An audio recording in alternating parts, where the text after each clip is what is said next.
बंटी रात को काम पर से वापस आ रहा होता है। रास्ते में एक रेलवे ट्रैक पड़ता है। बंटी रेल की पटरियों को पार करते हुए जा रहा होता है। तभी बंटी को रेल की पटरियों पर एक चिड़िया की बच्ची दिखाई देती है जो बहुत छोटी थी और भूख की वजह से रो रही थी। बंटी बच्ची को अपनी गोद में उठा लेता है और आसपास देखता है। अरे ये बच्चा किसका है? यहाँ तो कोई भी नजर नहीं आ रहा है। लेकिन बंटी को वहाँ पर कोई दिखाई नहीं देता। बंटी उस बच्ची को अपने घर ले आता है। तभी उसकी पत्नी टुनटुनी बंटी के हाथ में बच्चे को देखकर कहती है, अरे ये किसका बच्चा ले आई तुम इतनी रात को?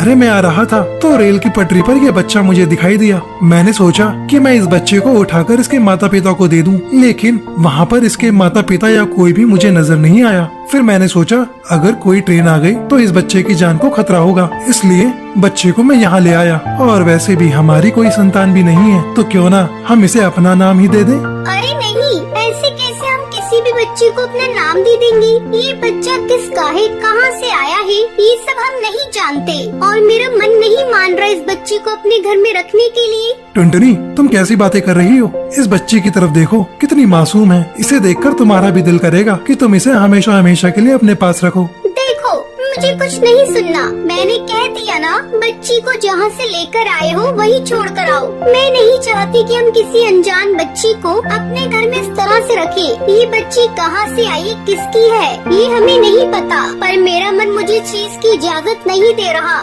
तुमने अभी इसका मासूम चेहरा नहीं देखा है, इसलिए तुम ऐसा कह रही हो। एक बार इसे देखो तो तुम्हारी भी ममता जाग उठेगी। और तुम खुद सोचो, क्या पता ऐसा हुआ हो कि इस बच्चे के माता पिता इस दुनिया में ही ना हो। अगर इस अनाथ बच्चे को हमारा सहारा और हमारा नाम मिल जाएगा तो ये बहुत अच्छी बात है ना। एक बार ठंडे दिमाग से सोचो।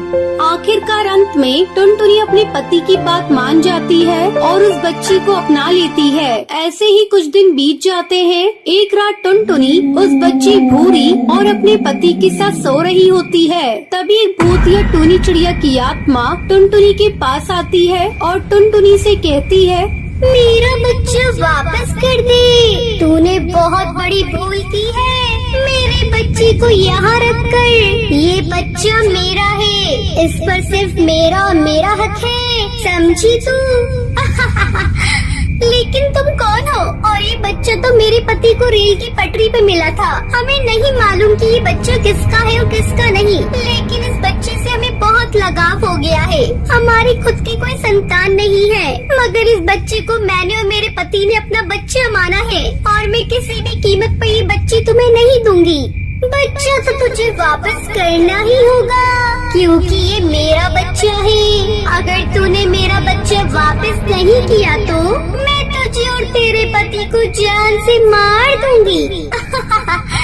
भगवान के लिए ऐसा मत करो। तभी टुनटुनी की आँख खुल जाती है और वो देखती है कि उसकी बच्ची और पति दोनों शांति से सो रहे होते हैं। टुनटुनी बहुत ज्यादा घबरा जाती है और अगली सुबह वो अपने पति से इस बारे में बात करती है, मगर बंटी टुनटुनी की बात को नजरअंदाज कर देता है। ऐसे ही कुछ दिन बीत जाते हैं और टुनटुनी को बार बार उसी भूत या टूनी चिड़िया की आत्मा के बुरे बुरे सपने आने लगते हैं। ऐसे ही एक रात टुनटुनी सो रही होती है, तभी वहाँ वो भूत या टूनी चिड़िया की आत्मा आती है। देख, अब मैं तुझसे आखिरी बार बोल रही हूँ, मुझे मेरा बच्चा दे दे, वरना इस बच्चे को यही मार दूंगी, समझी तू? तुझे मेरी शक्तियों का अंदाजा नहीं है। मैं भूत या चिड़िया की आत्मा हूँ।